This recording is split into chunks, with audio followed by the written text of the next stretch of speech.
Hello, good morning विद्यार्थियों। हम आपसे बात कर रहे हैं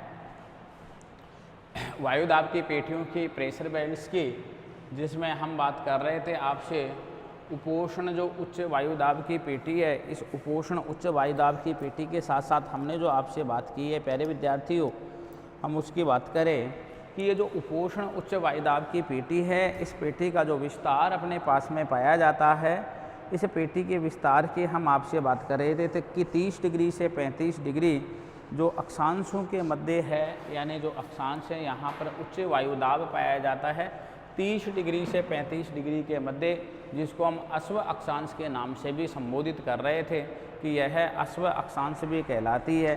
ठीक है ना। यदि इसी के साथ साथ हम आपसे बात करते हैं जो उष्ण जो हमारे पास में उपोष्ण उच्च वायुदाब की पेटी है, इस उपोष्ण उच्च वायुदाब की पेटी में दैनिक गति के कारण से उपध्रुवीय क्षेत्रों से विशाल वायु राशि, यानी उपध्रुवीय जो क्षेत्रों से जो विशाल वायु राशि है ना, यानी उपध्रुवीय क्षेत्रों से विशाल वायु राशि यहाँ नीचे उतरती है, जो भारी होती है, जो विशाल होती है, यानी उतरकर एकत्रित हो जाती है और उतरने के बाद में यहाँ पर उच्च वायुदाब का क्या कर देती है, उच्च वायुदाब का यहाँ पर निर्माण कर देती है। इसी के साथ साथ हम आपसे बात करते हैं जब यहाँ पर उच्च वायुदाब का निर्माण उसके द्वारा कर दिया जाता है, उस हवा के द्वारा कर दिया जाता है, जो उपोष्ण उच्च वायुदाब की पेटी है उसमें, यानी उच्च वायुदाब का निर्माण उन हवाओं के द्वारा कर दिया जाता है। देखिए कि 30 डिग्री से जो 35 डिग्री का क्षेत्र है, हम उसकी आपसे बात करते हैं। जो 30 डिग्री से जो 35 डिग्री का क्षेत्र है, जिसको हम किसके नाम से जान रहे हैं, जिसको हम अश्व अक्षांश के नाम से भी जान रहे हैं। कौन से अक्षांश के नाम से जान रहे हैं? जिसको हम अश्व अक्षांश के नाम से जान रहे हैं। तो इस क्षेत्र में, इससे 30 डिग्री से 35 डिग्री अक्षांशों के मध्य, कौन से अक्षांशों के मध्य? 30 डिग्री से 35 डिग्री अक्षांशों के मध्य, अक्षांशों के मध्य, यानी के मध्य जो क्षैतिज हवा होती है, यानी क्षैतिज हवा संचलन, हवा का क्षैतिज संचलन, हम वैसे भी लिख सकते हैं कि हवा का जो क्षैतिज संचलन होता है, उसमें क्षैतिज संचलन की आपसे बात करूं कि हवा का अक्षांशों के मध्य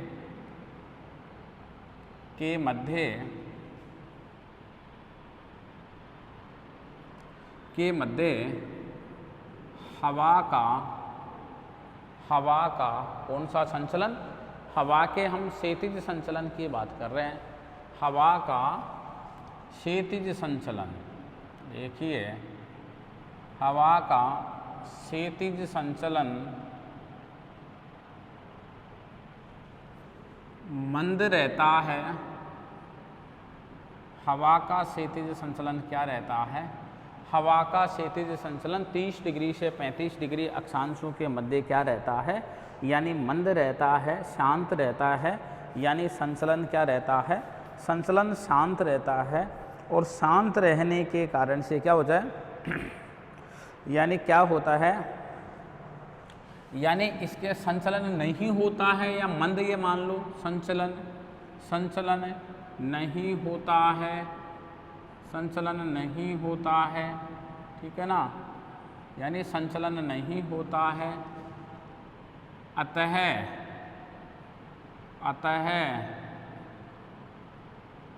यह क्षेत्र क्या होता है?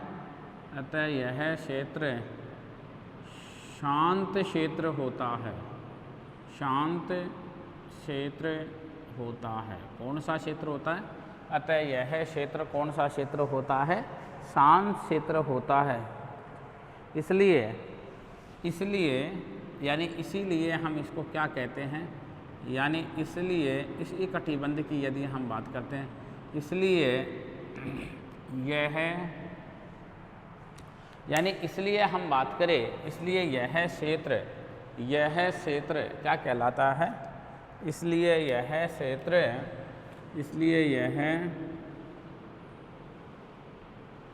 क्षेत्र शांत कटिबंध, कौन सा कटिबंध कहलाता है, इसलिए यह क्षेत्र शांत कटिबंध, शांत कटिबंध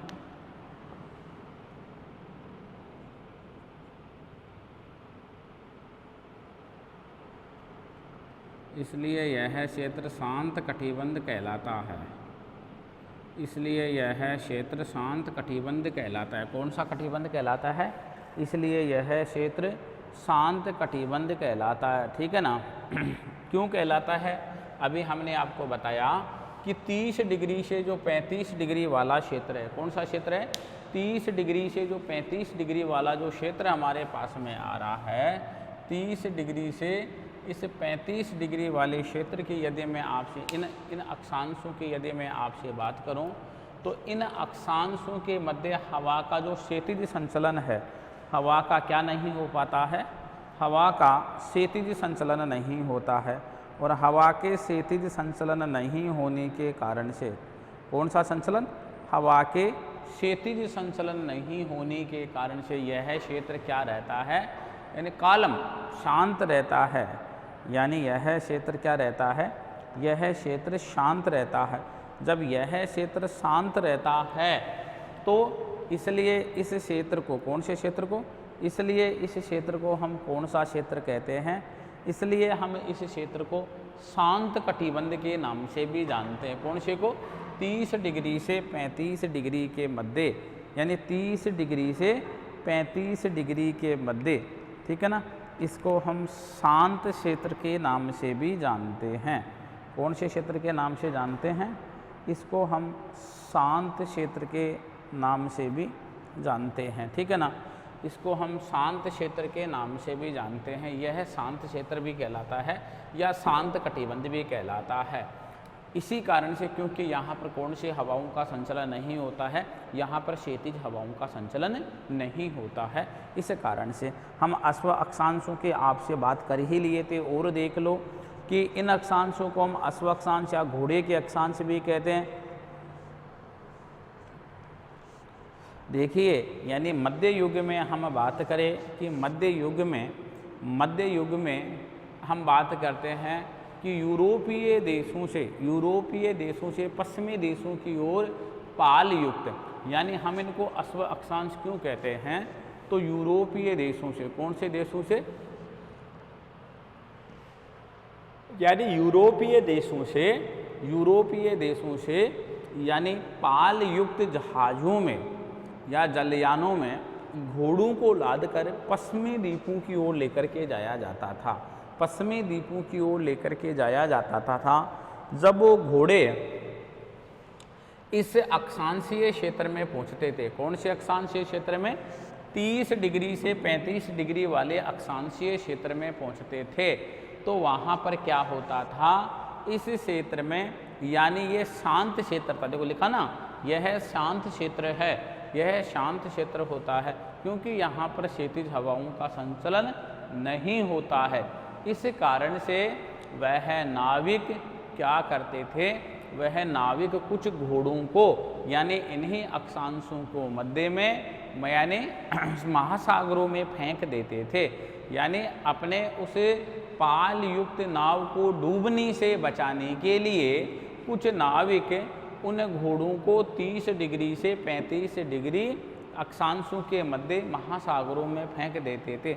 इसी कारण से ही यानी इन अक्षांशों को किस नाम से जाना गया, इसी कारण से ही इन अक्षांशों को अश्व अक्षांश के नाम से जाना गया।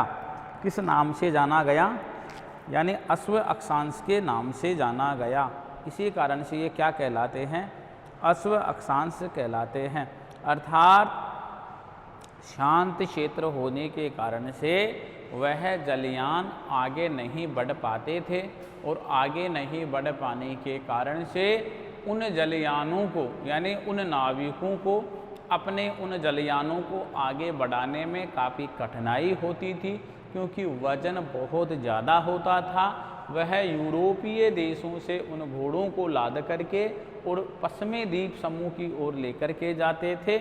इस कारण से उनमें वजन अधिक होता था। जब पानी जब महासागरीय पानी में गति नहीं होती थी तो वह उनका जो जलयान था, जो यानी पाल युक्त बना हुआ था, वह आगे नहीं बढ़ पाता था और आगे नहीं बढ़ पाने के कारण से उनको बड़ी समस्या होती थी, उनको बहुत दिक्कत होती थी। इस कारण से हम आपसे बात कर रहे हैं कि इस अक्षांशों के मध्य 30 डिग्री से 35 डिग्री अक्षांशों के मध्य वो क्या करते थे, यानी वह उन घोड़ों को फेंकते थे। इस कारण से हमने यानी इन अक्षांशों को घोड़े के अक्षांश यानी हॉर्स लेटीट्यूड का नाम दिया है। आगे बढ़ते हैं, नेक्स्ट पेटी की ओर आते हैं। हमारे पास में तीसरे क्रम की जो पेटी आ रही है उसकी यदि मैं आपसे बात करूं तो वह पेटी आती है उपध्रुवीय निम्न वायुदाब की पेटी, यानी उपध्रुवीय न्यून वायुदाब की पेटी हम इसको कह सकते हैं, ठीक है ना। उपध्रुवीय न्यून वायुदाब की पेटी, देखिए हम आपसे बात करें, आप इसको 60 से 65 बोल दो, 60 से 70 बोल दो, यहाँ तक हम इसमें चलते हैं, ठीक है ना। इस पेटी में हम यहाँ तक पहुँचते हैं, ठीक है। हम बात करते हैं उपध्रुवीय जो न्यून वायुदाब की पेटी है हमारे पास में, इस पेटी की यदि हम आपसे बात करें तो जो उपध्रुवीय न्यून वायुदाब की हमारे पास में पेटी आ रही है, इस पेटी की यदि हम आपसे बात करते हैं तो उपध्रुवीय न्यून वायुदाब की पेटी के विस्तार की यदि हम ग्लोब पर बात करते हैं प्यारे विद्यार्थियों, तो ग्लोब पर हमारे पास में इस पेटी का जो विस्तार आ रहा है, इसके विस्तार की यदि हम आपसे बात करते हैं तो इस पेटी का हमारे पास में विस्तार कितना आ रहा है, इस पेटी का हमारे पास में विस्तार आ रहा है यानी 60 डिग्री से लगभग 65 डिग्री के मध्य, मान लो आप 60 डिग्री से 65 डिग्री के मध्य जो हमारे पास में विस्तार आ रहा है, वह विस्तार आ रहा है उपध्रुवीय न्यून वायुदाब की पेटी। कौन सी पेटी? उपध्रुवीय न्यून वायुदाब की पेटी, ठीक है ना। देखिए इस पेटी की मुख्य विशेषता क्या है कि इस पेटी में साल भर न्यून तापमान रहने के बाद भी न्यून वायुदाब बना रहता है, बल्कि हमने ये पढ़ा था कि तापमान के मध्य और वायुदाब के मध्य तो क्या संबंध होता है, यानी तापमान और वायुदाब के मध्य तो विलोमानुपाती संबंध होता है। कौन सा संबंध होता है? तापमान और वायुदाब के मध्य तो हम कौन से संबंध की बात कर रहे थे? हम तापमान के मध्य और वायुदाब के मध्य जिस संबंध की हम आपसे बात कर रहे थे, वह तो हमारे पास में विलोमानुपाती संबंध आ रहा था ना। उस संबंध की तो हम कौन से की बात कर रहे थे? हम आपसे विलोमानुपाती संबंध की बात कर रहे थे ना। लेकिन फिर भी यहाँ पर ऐसा क्यों होता है? हमारे पास में तीसरी जो पेटी आ रही है, उस पेटी की मैं आपसे बात करूँ, वह पेटी आ रही है उपध्रुवीय। कौन सी पेटी? उपध्रुवीय न्यून वायुदाब, उपध्रुवीय न्यून वायुदाब पेटी। कौन सी पेटी? उपध्रुवीय न्यून वायुदाब पेटी की हम बात कर रहे हैं, ठीक है ना। उपध्रुवीय न्यून वायुदाब पेटी, देखिए उपध्रुवीय न्यून वायुदाब पेटी की हम आपसे बात करते हैं कि ये जो उपध्रुवीय न्यून वायुदाब पेटी है, इस उपध्रुवीय न्यून वायुदाब पेटी के बारे में बात करें कि इस पेटी के जब हम विस्तार की आपसे बात कर रहे हैं, तो इस पेटी का विस्तार आप मानिए, इस पेटी का विस्तार है हमारे पास में 60 डिग्री से 65 डिग्री के मध्य, मान लीजिए लगभग। यानी विस्तार की मैं आपसे बात करूं तो हमारे पास में इस पेटी का जो विस्तार आ रहा है, वह विस्तार की मैं बात कर रहा हूं। देखिए इस पेटी का विस्तार आ रहा है 60 डिग्री से 65 डिग्री, 60 डिग्री से 65 डिग्री के मध्य दोनों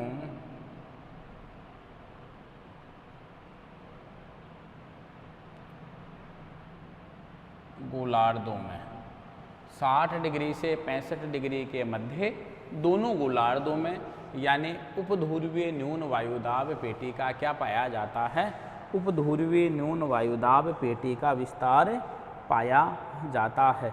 इस पेटी की सबसे बड़ी विशेषता की मैं आपसे बात करूं, देखिए निम्न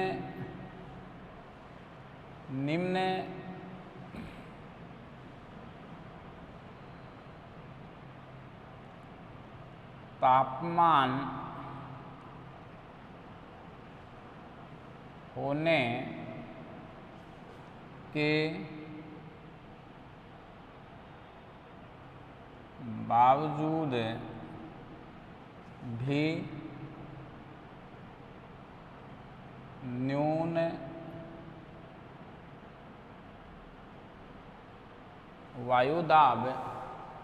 न्यून वायुदाब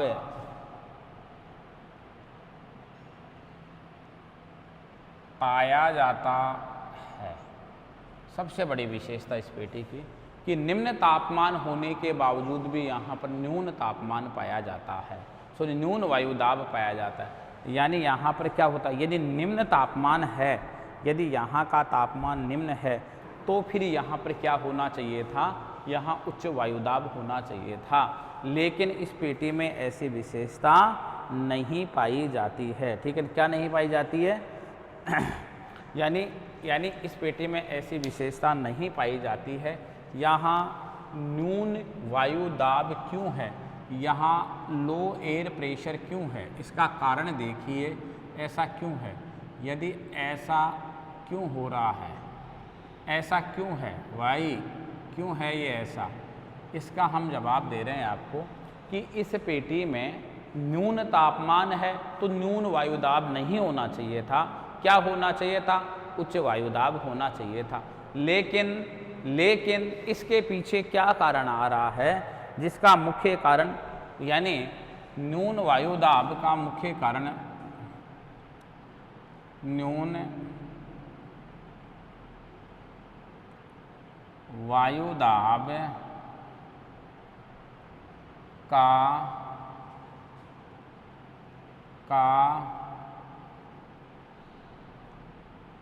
मुख्य कारण न्यून वायुदाब का मुख्य कारण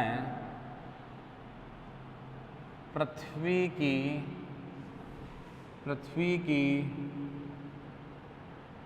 घूर्णन गति है। क्या है? पृथ्वी की घूर्णन गति है। पृथ्वी की जो घूर्णन गति है, उस पृथ्वी की घूर्णन गति के कारण से इस बेल्ट में क्या पाया जाता है, यानी न्यून वायुदाब पाया जाता है, जिसके फलस्वरूप देखिए आप,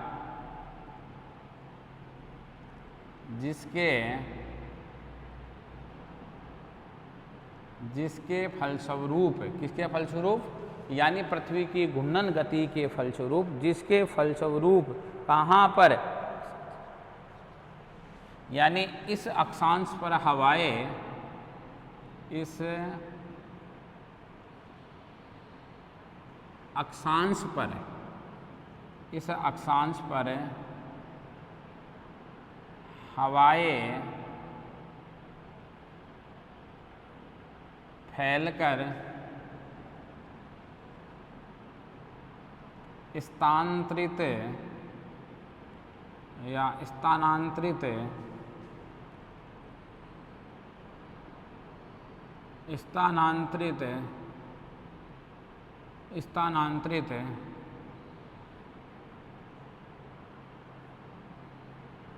हो जाती हैं। क्या हो जाती हैं? हवाएं स्थानांतरित हो जाती हैं। क्या हो जाती हैं? हवाएं स्थानांतरित हो जाती हैं। देखिए न्यून वायुदाब का मुख्य कारण क्या है, यहाँ पृथ्वी की घूर्णन गति है। क्या है? पृथ्वी की घूर्णन गति है। पृथ्वी की यानी डेली रोटेशनल जो डायनेमिक जो यहाँ की यानी डेली डायनेमिक जो फोर्स है, यानी गति है, जो मोशन है, यानी उसके कारण से यहाँ पर न्यून वायुदाब पाए। तो उसका क्या प्रभाव पड़ता है, जिसके फलस्वरूप इस अक्षांश पर हवाएं फैल कर क्या हो जाती हैं, स्थानांतरित हो जाती हैं, स्थानांतरित हो जाती हैं, जिसके कारण से यहाँ पर हवाएं फैल जाती हैं और फैल करके स्थानांतरण हो जाती हैं, यहाँ से ट्रांसफ़र हो जाती हैं। यानी पृथ्वी की दैनिक गति के कारण से पृथ्वी की घूर्णन गति के कारण से, जो पृथ्वी घूर्णन गति कर रही है, उस घूर्णन गति के कारण से हवाएं क्या हो जाती हैं, हवाएं फैल जाती हैं, यानी हल्की हो जाती हैं, और हल्की होकर से क्या हो जाती हैं, वह हवाएं स्थानांतरित हो जाती हैं। क्या हो जाती हैं, वह हवाएं स्थानांतरित हो जाती हैं। इस कारण से न्यून तापमान होने के बावजूद भी यहाँ पर न्यून वायुदाब पाया जाता है, बल्कि ऐसा नहीं पाया जाना चाहिए। लेकिन क्यों पाया जाता है कि पृथ्वी की जो घूर्णन गति है, यानी न्यून वायुदाब का जो मुख्य कारण है वह पृथ्वी की कौन सी गति है, पृथ्वी की घूर्णन गति है, जिसके फलस्वरूप इस अक्षांश पर हवाएं क्या हो जाती हैं, फैल जाती हैं, और फैल करके क्या हो जाती हैं, फैल करके वह हवाएं स्थानांतरण हो जाती हैं। उन हवाओं का स्थानांतरण हो जाता है। क्या हो जाता है, स्थानांतरण हो जाता है। और स्थानांतरण के कारण जब हवाओं का क्या हो रहा है, स्थानांतरण, तो देखिए यानी हवाओं के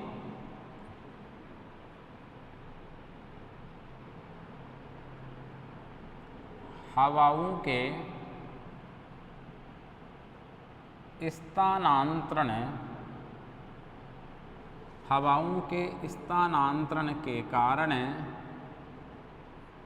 हवाओं का क्या हो रहा है, हवाओं का स्थानांतरण हो रहा है।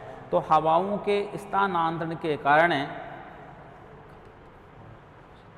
यहाँ गतिक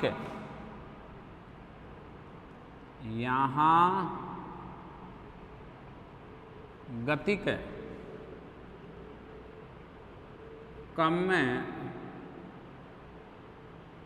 वायुदाब का क्षेत्र विकसित होता है। क्या होता है, यहाँ कम वायु दाब का क्षेत्र क्या हो जाता है, विकसित हो जाता है। क्या हो जाता है, यानी कम वायु दाब का क्षेत्र विकसित हो जाता है। देखिए हवाओं के स्थानांतरण के कारण, किसके कारण, हवाओं का क्या हो रहा है, हवाओं का स्थानांतरण हो रहा है। तो हवाओं के जो स्थानांतरण हो रहा है, उन हवाओं के स्थानांतरण के कारण की यदि हम आपसे बात करते हैं कि हवाओं का जो स्थानांतरण हो रहा है, हवाओं के स्थानांतरण के कारण यहाँ गतिक कम वायुदाब का क्षेत्र विकसित हो जाता है। कौन सा, यानी किसके कारण से हवाओं का स्थानांतरण हो रहा है, पृथ्वी की घूर्णन गति के कारण से हवाओं का क्या हो रहा है, कम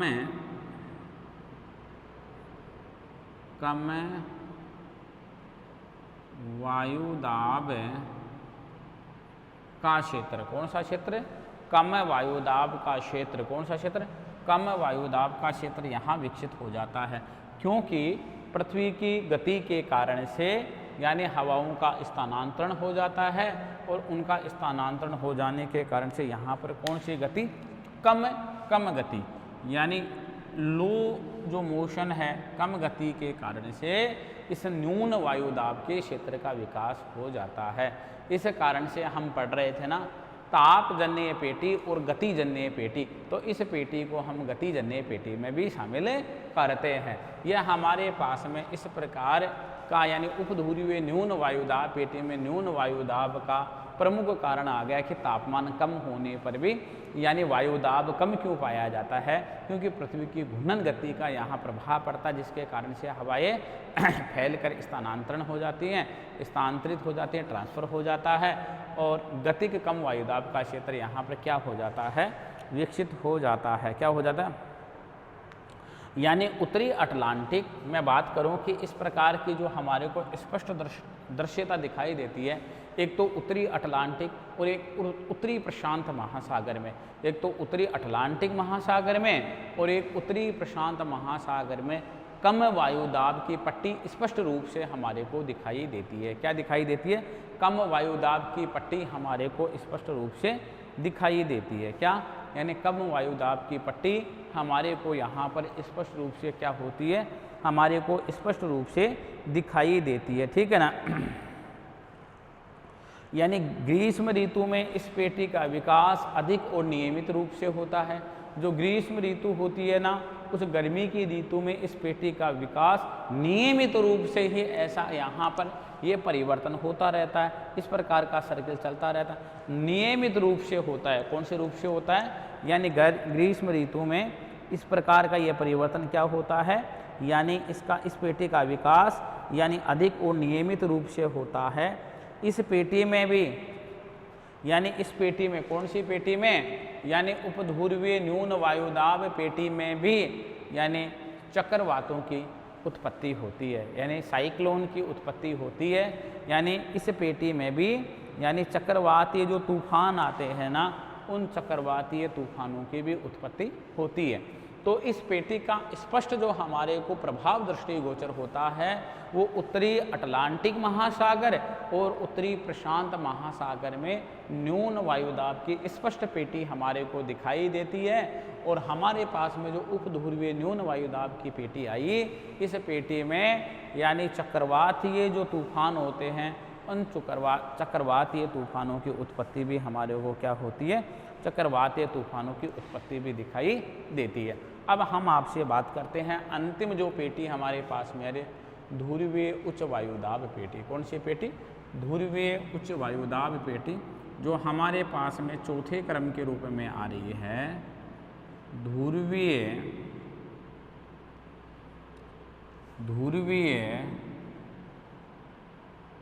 उच्च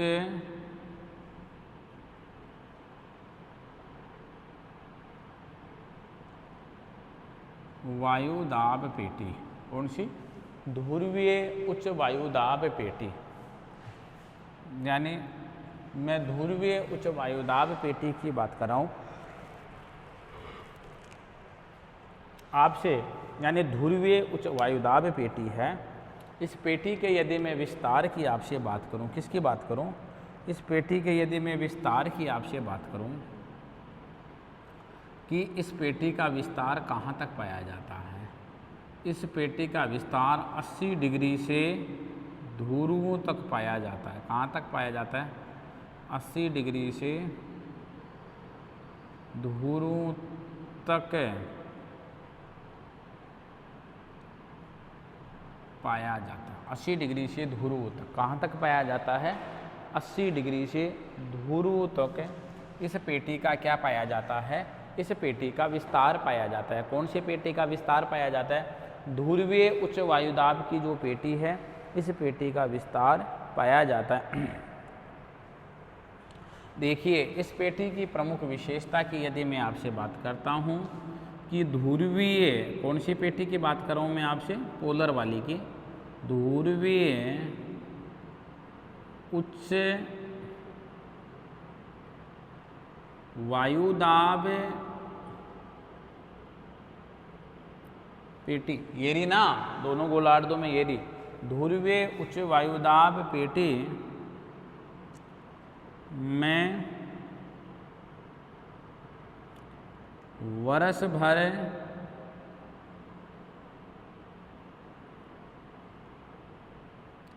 निम्न तापमान, यानी वर्ष भर पेटी में, यानी पेटी में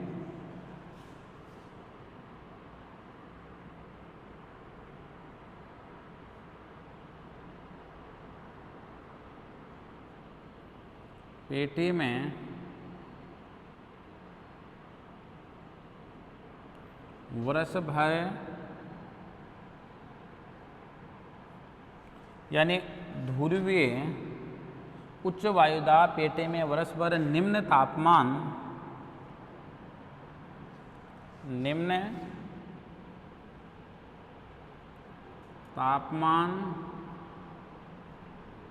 के कारण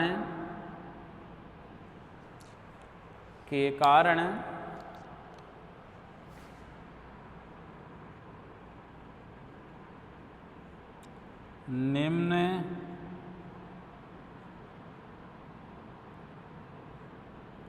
वायु दाब, निम्न वायु दाब